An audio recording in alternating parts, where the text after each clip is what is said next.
여러분, 안녕하세요. 오늘도 이 시간에 찾아와 주셔서 정말 고맙습니다.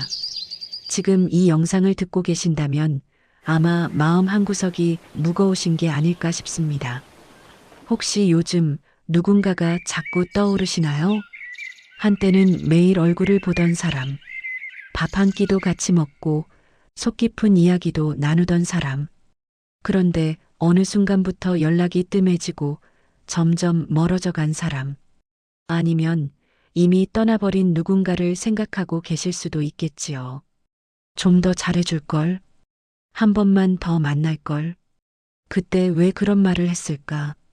이런 생각들이 밤마다 찾아와서 잠을 설치게 만들기도 합니다. 여러분, 그 마음 제가 압니다.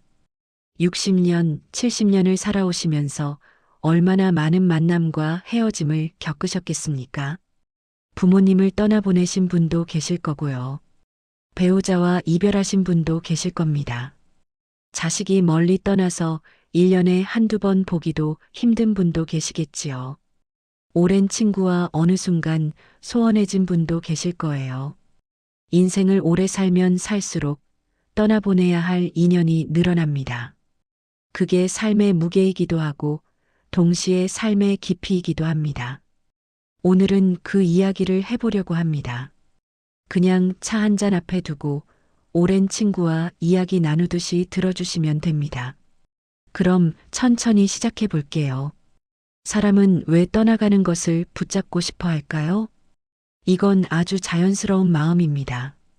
우리가 누군가를 사랑하고 소중히 여기기 때문에 붙잡고 싶은 겁니다.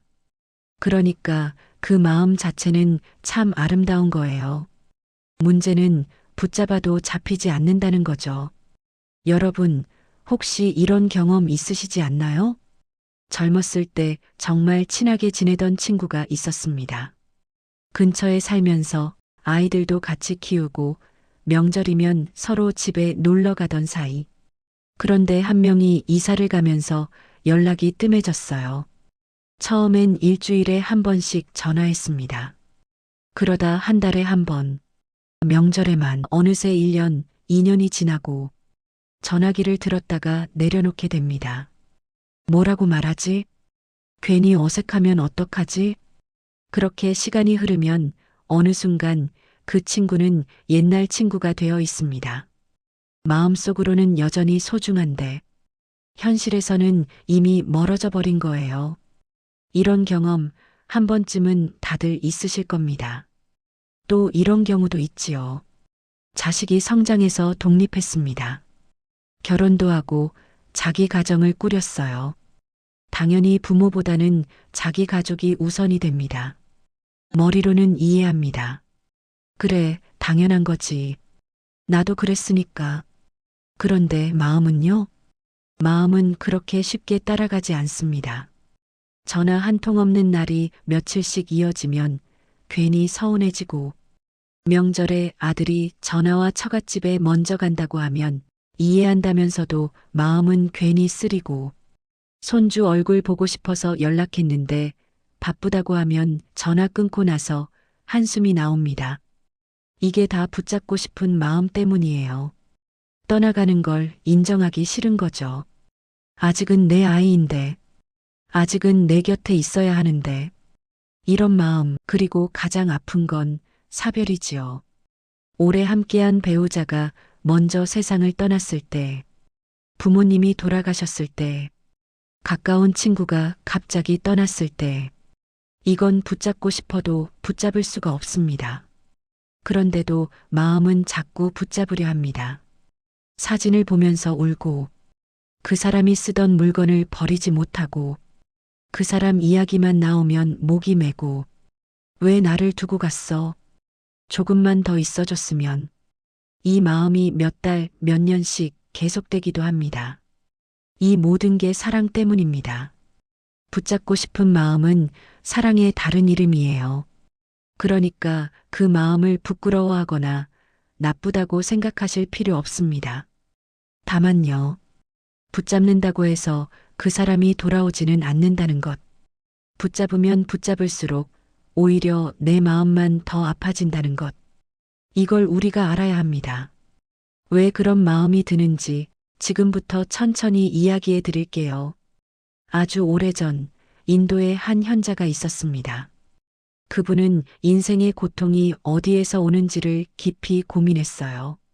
그리고 이런 깨달음에 이르렀습니다. 모든 고통은 집착에서 온다. 참 단순한 말이지요? 그런데 이 한마디 안에 엄청난 지혜가 담겨 있습니다. 집착이 뭘까요? 쉽게 말하면 내 것으로 만들고 싶은 마음입니다. 영원히 함께하고 싶은 마음입니다. 변하지 않기를 바라는 마음입니다. 그런데요, 세상에 변하지 않는 건 없어요. 계절도 변하고, 날씨도 변하고, 우리 몸도 변하고, 마음도 변합니다. 어제의 나와 오늘의 내가 같지 않듯이 어제의 그 사람과 오늘의 그 사람도 같지 않습니다. 이걸 받아들이면 마음이 편해지는데 이걸 거부하면 고통이 시작됩니다. 현대 심리학에서도 비슷한 이야기를 합니다. 사별이나 이별을 겪은 사람들을 오랫동안 관찰한 거죠. 그랬더니 재미있는 결과가 나왔습니다. 떠난 사람을 계속 붙잡으려 한 사람들, 그 사람 생각을 놓지 못하고 자꾸 과거로 돌아가려 한 사람들, 이런 분들은 우울증에 빠지는 경우가 많았어요. 회복하는데도 훨씬 오랜 시간이 걸렸습니다. 반면에 떠남을 인정하고 받아들인 사람들, 슬픔을 충분히 느끼되 그 슬픔에 갇히지 않은 사람들, 이런 분들은 더 빨리 일상으로 돌아왔습니다.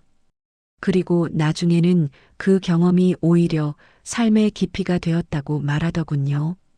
이게 무슨 뜻일까요? 슬퍼하지 말라는 게 아닙니다. 슬픔은 당연한 거예요. 누군가를 잃었는데 안 슬프면 그게 더 이상한 거죠. 다만 슬픔과 집착은 다르다는 겁니다. 슬픔은 자연스러운 감정입니다. 시간이 지나면 조금씩 옅어집니다. 그런데 집착은요? 집착은 그 슬픔을 붙잡고 놓지 않는 거예요. 이 슬픔을 놓으면 그 사람을 잊는 것 같아서, 이 아픔을 간직해야 그 사람을 사랑한 것 같아서, 이런 마음이 집착입니다. 그런데 잘 생각해 보세요. 슬픔을 놓는다고 해서 그 사람을 잊는 게 아닙니다. 아픔을 내려놓는다고 해서 그 사랑이 사라지는 게 아닙니다. 오히려 마음이 편해지면 그 사람과의 좋은 추억이 더 선명하게 떠오릅니다. 아픈 기억에 가려져 있던 행복한 순간들이 보이기 시작해요. 이게 진짜 놓아줌의 힘입니다. 동양의 오래된 지혜에도 이런 말이 있습니다. 물은 쥐면 빠져나가고 열면 담긴다. 손에 물을 쥐어 보신 적 있으시지요? 꽉 쥐면 쥘수록 물은 손가락 사이로 빠져나갑니다. 그런데 손을 살짝 오목하게 펴서 가만히 두면요. 물이 그 안에 고입니다. 인연도 마찬가지입니다. 붙잡으려 하면 할수록 빠져나가고 열어두면 오히려 머물 수 있는 거예요. 물론 모든 인연이 머무는 건 아닙니다. 떠날 인연은 열어둬도 떠납니다. 하지만 그게 자연스러운 거예요. 그 사람에게는 그 사람의 길이 있고 나에게는 나의 길이 있으니까요. 여러분, 우리가 평생 만나는 사람이 얼마나 될까요? 통계를 보면 사람은 평생 약 8만 명 정도의 사람을 만난다고 합니다. 그런데 그 중에 정말 가까운 관계를 맺는 사람은 150명 정도밖에 안 된대요. 그리고 그 150명 중에서도 진짜 깊은 관계, 마음을 나누는 관계는 고작 5에서 15명 정도라고 합니다. 평생 만나는 수만 명 중에 딱 10명 남짓. 이 사람들이 우리 인생에서 정말 소중한 인연인 거죠. 그런데요, 그 소중한 인연들도 영원하지는 않습니다. 어떤 인연은 10년을 함께하고, 어떤 인연은 30년을 함께하고, 어떤 인연은 평생을 함께합니다. 하지만 결국에는 모든 인연에 끝이 있어요. 누군가는 먼저 떠나고 누군가는 남습니다. 이걸 슬퍼만 할 게 아니라 받아들여야 합니다. 그래, 인연이란 원래 그런 거구나. 만남이 있으면 헤어짐도 있는 거구나. 그러니까 함께하는 지금 이 순간이 소중한 거구나. 이렇게 생각하면 지금 곁에 있는 사람이 더 감사해집니다. 그리고 떠난 사람에 대한 원망도 조금씩 사라집니다. 왜냐하면 그것도 자연스러운 흐름이라는 걸 알게 되니까요. 여기서 잠깐 쉬어가 볼까요? 지금까지 이야기를 들으시면서 어떤 생각이 드셨나요? 혹시 그래도 난 붙잡고 싶어 이런 마음이 드셨나요? 아니면 맞아, 나도 놓아야 하는데 그게 안 돼서 힘들어 이런 마음이셨나요? 둘 다 괜찮습니다. 어느 쪽이든 그게 지금 여러분의 진짜 마음이에요. 중요한 건 그 마음을 알아차리는 거예요. 내가 지금 이런 마음이구나. 이렇게 알아차리기만 해도 반은 온 겁니다. 많은 분들이 자기 마음을 잘 몰라요. 왜 이렇게 힘든지, 왜 이렇게 화가 나는지, 왜 이렇게 슬픈지. 그냥 막연하게 힘들기만 하죠. 그런데 내가 이 사람을 붙잡고 싶어서 힘든 거구나 하고 알아차리면 그것만으로도 마음이 조금 가벼워집니다. 왜냐하면 문제가 뭔지 알아야 해결도 할 수 있으니까요. 자, 그럼 이제 실제 이야기들을 들려드릴게요. 다른 분들은 어떻게 이 마음을 다뤘는지, 어떻게 놓아줬는지, 그 이야기들이 여러분께 작은 힌트가 되었으면 합니다. 제가 아는 한 분 이야기를 해드릴게요. 이분은 올해 83살이십니다. 경상도 작은 시골 마을에서 평생을 사신 분이에요. 이분에게는 70년 지기 친구가 있었습니다. 초등학교 때 만나서 중학교도 같이 다니고 어른이 되어서도 같은 마을에 살면서 농사도 같이 지었어요. 서로 결혼하고 아이 낳고 손주들 크는 것도 다 함께 지켜봤습니다. 진짜 형제보다 더 가까운 사이였대요. 그런데 3년 전 그 친구가 심장마비로 갑자기 세상을 떠났습니다. 마지막 인사도 못했습니다. 이 어르신은 한동안 넋이 나간 사람처럼 지냈다고 해요. 밥도 제대로 안 드시고 밖에도 안 나가시고 그냥 방에 누워서 천장만 바라보셨대요. 가족들이 아무리 말을 걸어도 대답을 안 하시고 병원에 모시고 가려 해도 거부하시고 그렇게 몇 달이 지났습니다. 어느 날 이분의 며느리가 방에 들어갔어요. 시아버지가 뭔가를 꺼내보고 계시더래요. 오래된 사진첩이었습니다. 친구분과 함께 찍은 사진들, 젊었을 때 논에서 일하다가 찍은 사진, 아이들 돌잔치에서 나란히 앉아 찍은 사진, 환갑 때 서로의 잔치에서 찍은 사진, 사진을 보시면서 이 어르신이 처음으로 말씀하셨대요. 이 친구가 날 원망하고 있을까? 며느리가 물었어요. 아버님, 왜 그런 생각을 하세요? 어르신이 말씀하셨습니다. 내가 이렇게 무너져 있으면 저 친구가 하늘에서 편히 못 갈 것 같아서 그 친구는 맨날 나한테 그랬거든. 야, 넌 좀 씩씩하게 살아라. 쪼잔하게 굴지 말고. 그런데 내가 지금 뭐 하는 거야? 이러면 저 친구가 날 보고 뭐라 하겠어. 그날부터 이 어르신은 조금씩 변하셨어요. 밥을 드시기 시작하고, 밖에 나가시기 시작하고, 마을 분들 만나면 인사도 하시고, 완전히 예전처럼 되신 건 아닙니다. 여전히 친구 생각에 눈물 흘리실 때도 있어요. 그런데 이제는 슬픔에 갇혀 계시지 않습니다. 가끔 친구 산소에 가셔서 이야기하신대요. 나 오늘 손주가 와서 같이 밥 먹었다. 올해 배추가 잘 됐어. 내가 있었으면 같이 김장했을 텐데. 나 조금 있으면 갈 테니까 거기서 기다려라. 이렇게요. 이 어르신이 제게 그러시더라고요. 처음엔 그 친구를 붙잡고 싶었어. 죽은 사람을 어떻게 붙잡아. 그런데 마음이 자꾸 그러더라고. 그러다가 깨달았어. 붙잡는 게 아니라 보내줘야 하는 거더라. 보내줘야 그 친구도 편하고 나도 편한 거더라. 근데 신기한 게 뭔지 알아? 보내주니까 오히려 더 가까워진 것 같아. 살아있을 때보다 지금이 더 자주 이야기하거든. 여러분, 이 어르신 이야기가 마음에 와닿으시나요? 떠난 사람을 보내준다는 건 있는 게 아닙니다. 그 사람과의 관계를 끝내는 게 아닙니다. 오히려 새로운 방식으로 연결되는 겁니다. 물리적으로는 함께할 수 없지만 마음으로는 여전히 함께하는 거예요. 그리고 그 연결이 더 깊고 더 편안해지는 겁니다. 여러분도 혹시 이런 경험 있으시지 않나요?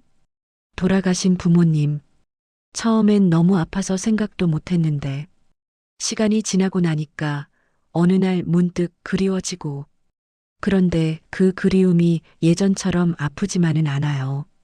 따뜻하게 그리운 거예요.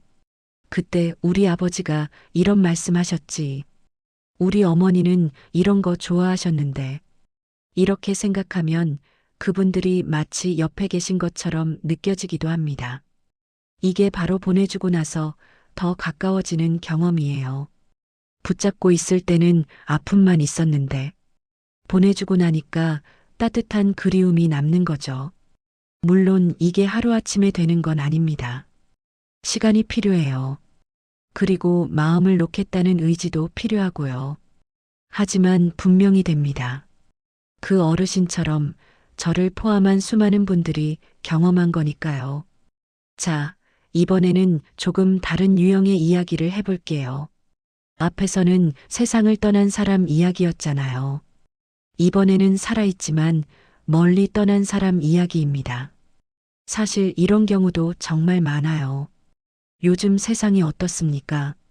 자식들이 서울로, 외국으로 떠나는 게 흔한 일이 되었잖아요. 예전에는 대가족이 한 동네에 모여 살았는데, 이제는 명절에도 얼굴 보기도 힘든 시대가 되었어요. 이게 부모 마음에는 참 쓰린 일입니다. 그런데 이것도 붙잡으면 안 돼요. 붙잡으면 나도 힘들고 자식도 힘들어지거든요. 서울에 사시는 한 어머니 이야기입니다. 이분은 60대 중반이시고 딸이 하나 있습니다. 그런데 이 딸이 외국으로 이민을 갔어요. 남편 일 때문에 어쩔 수 없이 간 거죠. 처음에 이 어머니는 펑펑 우셨대요. 엄마, 나 미국 가게 됐어. 이 말을 듣는 순간 머릿속이 하얘졌다고 해요. 다리에 힘이 풀려서 주저앉으셨대요. 그날부터 딸이 떠나는 날까지 거의 매일 우셨습니다. 공항에서 헤어질 때는 딸 손을 놓지 못해서 딸이 거의 억지로 떼어냈대요. 엄마, 나 비행기 놓쳐. 제발. 그래도 어머니는 계속 잡고 계셨어요. 결국 옆에 있던 사위가 어머니를 부축해서 겨우 떨어뜨렸다고 합니다. 딸이 떠난 후 이 어머니는 한동안 우울증에 빠지셨어요. 집에만 계시고 밥도 안 드시고 딸 방에 들어가서 딸 옷 냄새 맡으면서 우시고 화상 통화를 해도 통화 끝나면 더 우울해지셨대요. 저렇게 멀리 있는 아이를 화면으로만 봐야 하다니 남편분이 걱정이 되어서 상담을 받아보자고 하셨어요. 처음에는 거부하셨는데 남편이 계속 권유해서 결국 가시게 됐습니다. 상담사 선생님이 이런 말씀을 하셨대요. 어머님, 따님을 사랑하시는 마음 잘 알겠어요. 그런데 지금 어머님은 따님을 사랑하시는 게 아니라 따님에게 집착하고 계신 거예요. 사랑과 집착은 달라요. 그 말에 어머니가 화가 나셨대요. 뭐라고요? 내가 내 딸한테 집착한다고요? 그게 무슨 말이에요? 나는 그냥 딸이 보고 싶을 뿐인데. 상담사가 차분하게 말씀하셨습니다. 어머님, 따님이 지금 행복한가요? 행복하대요. 사위도 잘해주고 일도 잘 되고 있다고. 그럼 어머님은요? 어머님은 행복하세요? 어머니가 대답을 못 하셨어요. 상담사가 말씀하셨습니다. 사랑은 상대방의 행복을 바라는 마음이에요. 따님이 행복하면 어머님도 행복해야 하는 거예요. 그런데 어머님은 따님이 행복하다는데도 불행하시잖아요. 이건 사랑이 아니라 집착이에요. 따님이 어머님 곁에 있어야만 행복할 수 있다는 생각, 그게 집착인 거예요. 이 말이 이 어머니의 마음을 건드렸습니다. 집에 돌아오셔서 밤새 생각하셨대요. 내가 딸을 사랑한 게 아니라 집착한 거였나? 딸이 행복한데 왜 나는 이렇게 불행한 거지? 내가 진짜 딸을 위하는 거라면 딸이 잘 살고 있는 걸 기뻐해야 하는 거 아닌가? 그날부터 이 어머니는 조금씩 변하셨어요. 먼저 딸방 정리를 하셨습니다. 딸 옷들을 깨끗이 세탁해서 기부하고 방을 서재로 바꾸셨어요. 처음에는 너무 힘들었대요. 딸 물건 하나 버릴 때마다 눈물이 났다고. 그런데 다 정리하고 나니까 이상하게 마음이 가벼워지셨대요. 그 다음에는 취미 생활을 시작하셨습니다. 동네 문화센터에서 서예를 배우기 시작하셨어요. 거기서 새로운 친구들도 사귀셨고요. 화상 통화도 이제는 다르게 하신대요. 예전에는 통화하면서 너 없으니까 엄마 힘들어 이런 말을 많이 하셨는데 이제는 엄마 오늘 서예 수업 갔다 왔어. 선생님이 잘 쓴데 이런 이야기를 하신대요. 딸이 나중에 그러더래요. 엄마, 요즘 엄마가 많이 밝아져서 나도 좋아. 예전에는 통화하고 나면 내가 더 힘들었거든. 엄마가 우울해 하시니까 나도 죄책감 들고. 근데 요즘은 통화하면 나도 기분이 좋아져. 이 어머니가 저한테 그러시더라고요. 딸을 보내준다는 게 딸을 포기하는 게 아니더라고요. 딸이 자기 인생을 사는 걸 응원해주는 거더라고요. 그리고 나도 내 인생을 사는 거고요. 그래야 나중에 딸이 왔을 때 서로 더 좋은 모습으로 만날 수 있는 거더라고요. 이분이 또 이런 말씀도 하셨어요. 예전에는 딸이 올 때만 기다렸거든요.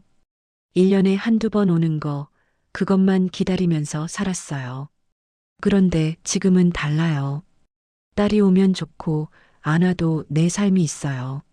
서예 수업도 있고, 친구들도 있고, 그러니까 오히려 딸한테 덜 집착하게 되더라고요. 그리고 딸이 왔을 때 더 즐겁게 보내요. 예전에는 왜 이제 왔어? 왜 빨리 가? 이런 말 많이 했는데, 지금은 그냥 왔어? 반갑다. 잘 지내다가 이러거든요. 딸도 편해하고 나도 편해요. 여러분, 자식을 떠나보내는 게 쉬운 일은 아닙니다. 평생을 키운 내 새끼인데요. 뱃속에서 10달 품고 젖 먹여 키우고 학교 보내고 그 아이가 멀리 떠난다는 게 어찌 안 슬프겠습니까? 하지만 생각해 보세요. 자식이 독립하는 건 우리가 잘 키웠다는 증거입니다. 혼자서도 잘 살 수 있을 만큼 컸다는 거예요. 그게 자랑스러운 일이지 슬픈 일이 아닙니다. 물론 보고 싶은 마음은 어쩔 수 없습니다. 그건 당연한 거예요. 다만 그 보고품이 집착이 되면 안 됩니다. 집착은 나도 힘들고 상대방도 힘들게 만드니까요. 떠나가는 인연을 붙잡지 않는다는 건 그 사람을 진짜로 사랑한다는 뜻입니다. 그 사람의 행복을 응원한다는 뜻입니다. 그리고 나 자신도 행복해지겠다는 뜻입니다. 여기서 잠깐, 혹시 이런 생각 드시는 분 계신가요? 놓아주라는 게 그냥 포기하라는 거 아니야? 인연을 너무 쉽게 버리라는 말 같은데? 그건 오해예요. 놓아줌과 포기는 다릅니다. 포기는 더 이상 신경 안 써라는 마음이에요. 관계를 끊겠다. 더 이상 관심 없다. 이런 거죠. 놓아줌은 달라요. 사랑하지만 내 마음대로 하려 하지 않겠다는 마음이에요. 소중하지만 집착하지 않겠다는 마음이에요. 예를 들어볼게요. 멀리 떠난 자식. 포기하면 이래요. 그래, 네 맘대로 해. 나도 이제 신경 안 써. 이러고 연락도 안 하고 관심도 끊어버리는 거죠. 놓아주면 이래요. 내가 잘 살면 좋겠어. 내 인생이니까 내가 알아서 해. 나는 여기서 응원할게. 필요하면 언제든 연락해. 이러면서 내 삶도 살고 그 사람도 존중하는 거예요. 이 차이가 크거든요. 포기는 관계를 끊는 거지만 놓아줌은 관계를 더 건강하게 만드는 거예요. 제가 붙잡지 마세요라고 말씀드리는 건 포기하세요가 아니라 놓아주세요라는 뜻이에요. 사랑은 하되 집착은 하지 말자. 소중히 여기되 내 마음대로 하려 하지 말자. 이게 핵심입니다. 자, 그럼 다음 이야기로 넘어갈게요. 이번에는 부부 이야기를 해볼게요. 어떤 부부가 있었습니다. 결혼한 지 40년이 넘은 부부예요. 이 부부는 젊었을 때 참 사이가 좋았습니다. 주변에서 부러워할 정도로요. 그런데 아이들이 다 크고 둘만 남게 되니까 문제가 생겼어요. 대화가 없어진 거예요. 아침에 일어나면 각자 할 일하고 밥 먹을 때도 말없이 먹고 저녁에는 각자 방에서 TV 보고 마주 앉아 있어도 할 말이 없었습니다. 아내 쪽에서 먼저 불만이 터졌어요. 당신 나한테 관심이 있긴 해? 우리가 부부야, 룸메이트야?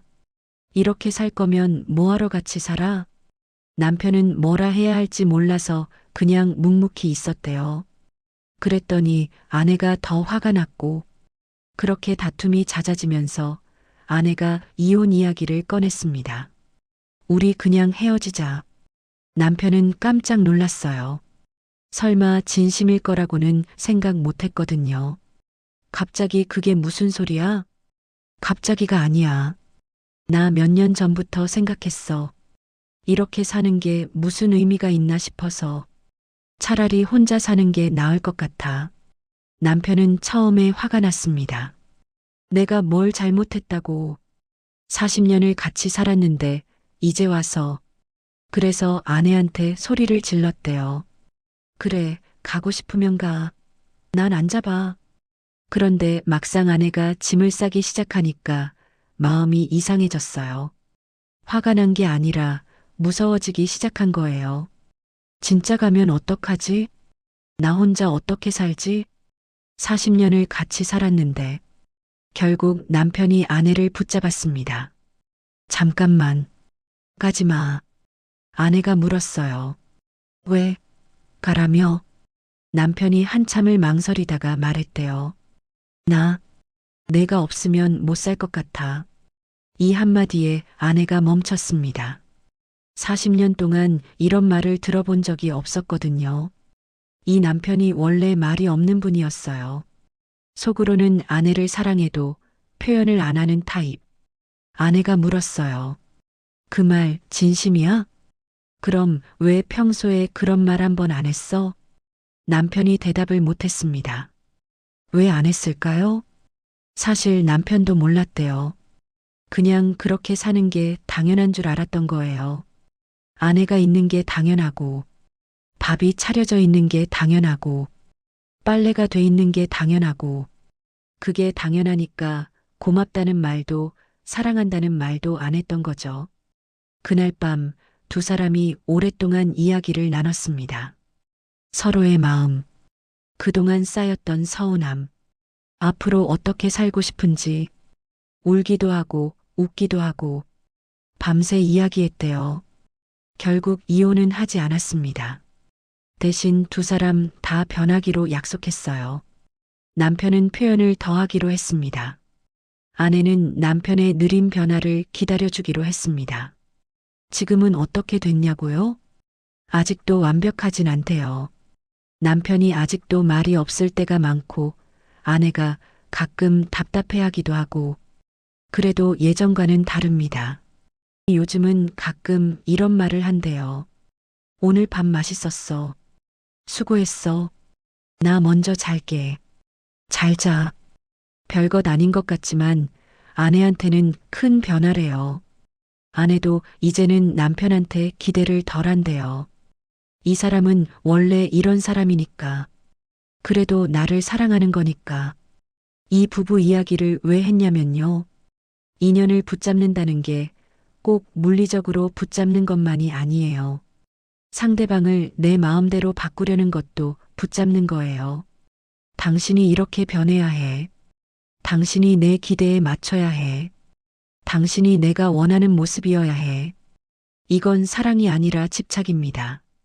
상대방에 있는 모습 그대로를 받아들이지 못하는 거예요. 진짜 인연을 소중히 한다는 건 상대방을 바꾸려 하지 않는 거예요. 그 사람의 있는 모습을 받아들이는 거예요. 물론 서로 노력해서 더 나아질 수는 있지요. 하지만 그건 강요가 아니라 서로의 선택이어야 합니다. 이 사람과 계속 함께하고 싶으니까 내가 조금 변해볼게. 이런 마음이어야 하는 거지. 내가 안 변하면 난 떠날 거야. 이러면 안 되는 거예요. 여러분, 혹시 지금 곁에 있는 누군가를 바꾸려고 애쓰고 계시진 않나요?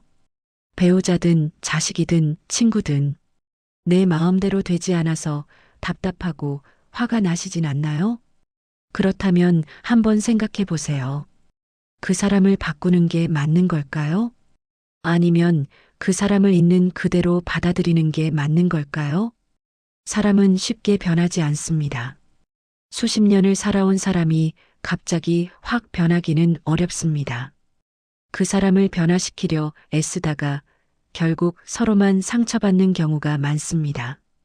차라리 이 사람은 이런 사람이구나 하고 받아들이면 마음이 한결 편해집니다. 그리고 그 편한 마음으로 대하면 상대방도 조금씩 변하기도 해요. 역설적이죠? 바꾸려 하면 안 변하고 받아들이면 변한다. 이게 인간관계의 묘한 점입니다. 마지막으로 한 이야기만 더 할게요. 이건 좀 슬픈 이야기입니다. 하지만 꼭 해드리고 싶은 이야기예요. 왜냐하면 이 이야기에 놓아줌의 진짜 의미가 담겨 있거든요. 그리고 이 이야기를 들으시면 지금 곁에 있는 사람이 얼마나 소중한지, 오늘 이 순간이 얼마나 귀한지, 그걸 느끼시게 될 거예요. 한 남자분이 계셨습니다. 이분의 어머니가 암 선고를 받으셨어요.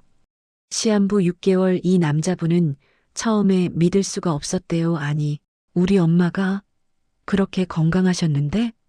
그래서 다른 병원에도 가보고 여러 검사도 받았는데 결과는 같았습니다. 이 남자분은 선택을 해야 했어요. 계속 일을 하면서 어머니를 병원에 맡길 것인가? 아니면 일을 그만두고 어머니 곁에 있을 것인가? 사실 일을 그만두기는 쉽지 않았습니다. 회사에서 중요한 자리에 있었고 가족도 부양해야 했으니까요. 그런데 이분이 생각했대요. 내가 지금 안 하면 평생 후회할 것 같다. 돈은 또 벌 수 있지만 엄마는 다시 못 만난다. 그래서 회사에 사정을 이야기하고 3개월 휴직을 했습니다. 그 3개월 동안 이분은 어머니 곁에만 있었어요.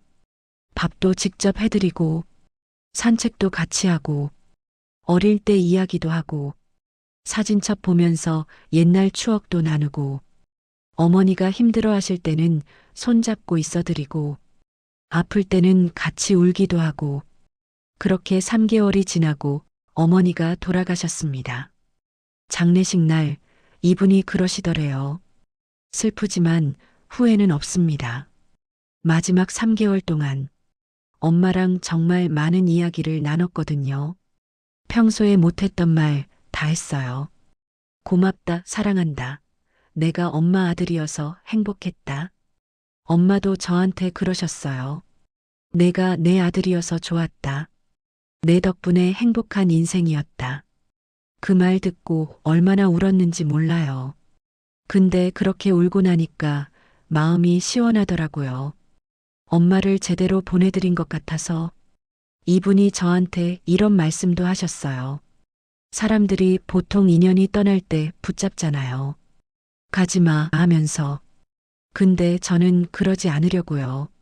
마지막 3개월 동안 엄마랑 있으면서 깨달았어요.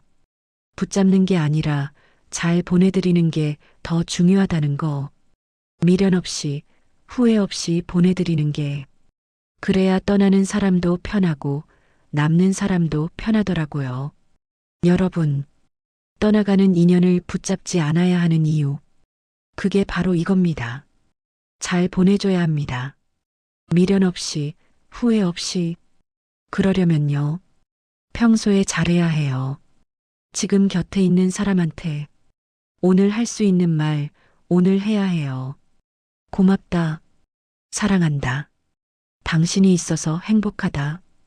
이 말 내일 하면 안 됩니다. 오늘 해야 해요. 왜냐하면 내일 그 사람이 있을 거라는 보장이 없으니까요.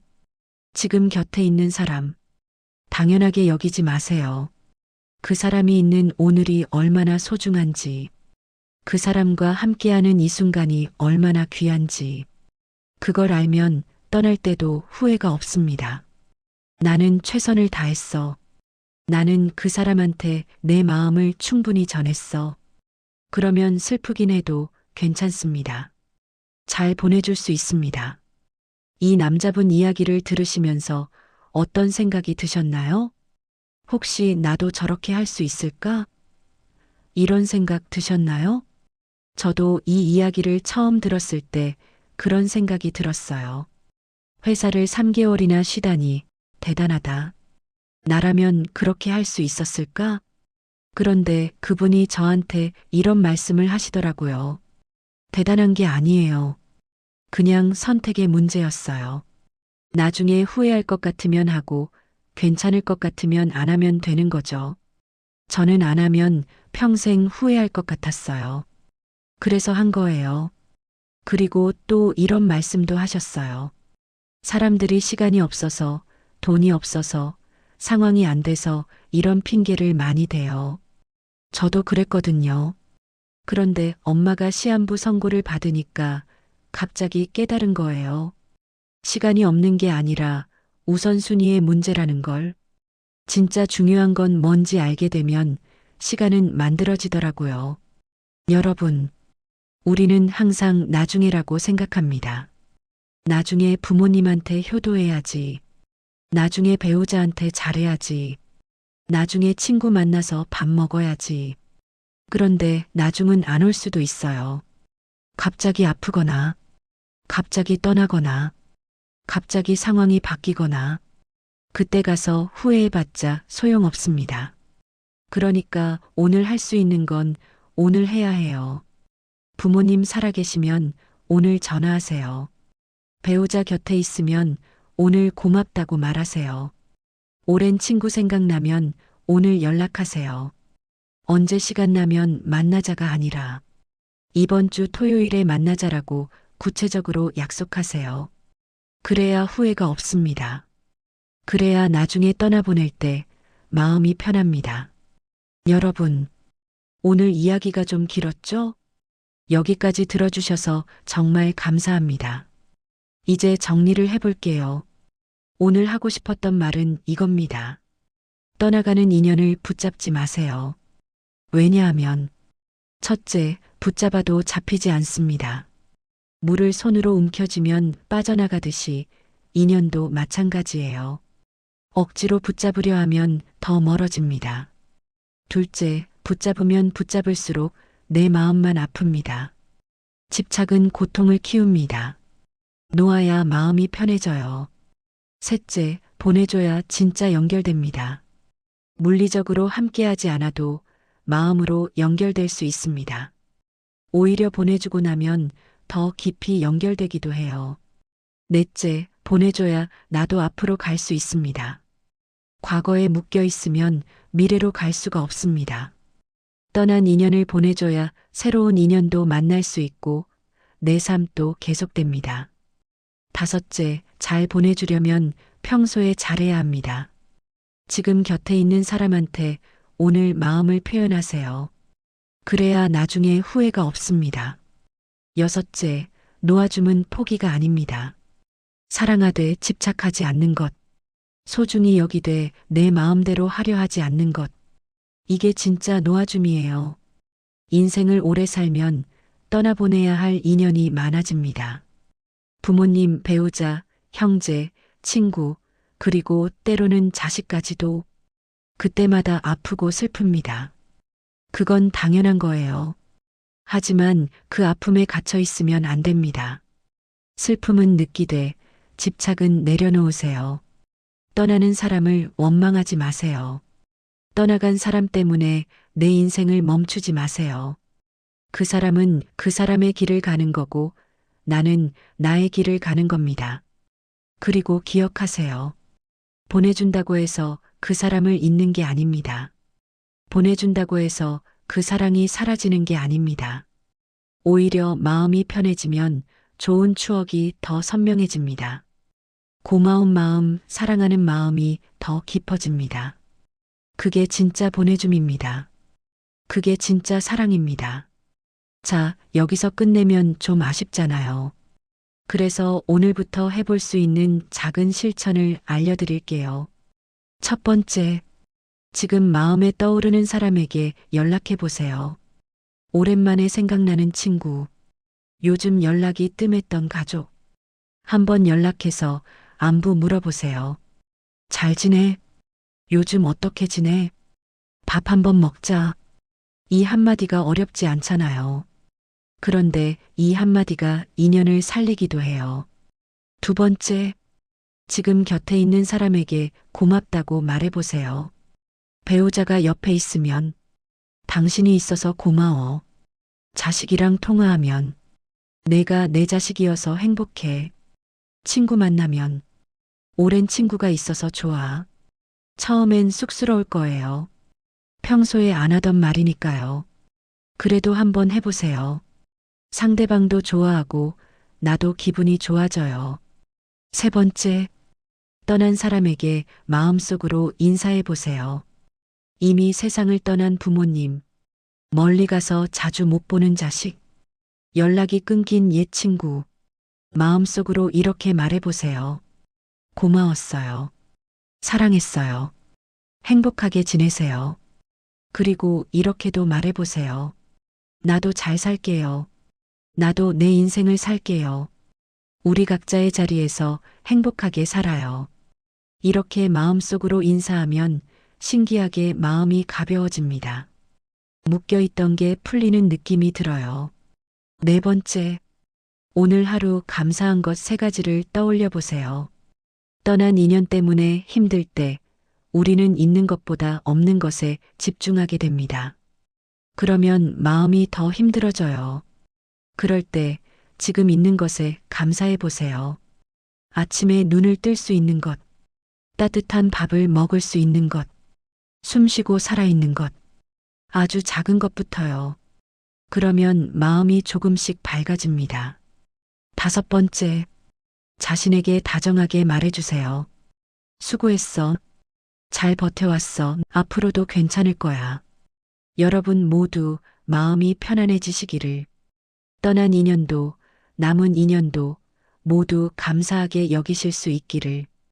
그렇게 되실 겁니다. 이 영상이 여러분 마음에 작은 위로가 되었으면 좋겠습니다. 오늘 이야기가 마음에 드셨다면 주변에 힘들어하시는 분한테 이 영상 공유해 주세요. 댓글로 여러분 이야기도 들려주시면 좋겠어요. 여러분도 붙잡고 싶었던 인연이 있으셨을 테니까요. 댓글은 두 글자면 됩니다. 공감, 감동, 위로, 감사, 미움, 인연 이렇게 남기면 됩니다. 그리고 아직 구독을 안 하셨다면 구독 한번 눌러주시면 감사하겠습니다. 앞으로도 이런 이야기 계속 들려드릴게요. 그럼 오늘은 여기서 인사드릴게요. 편안한 밤 되세요.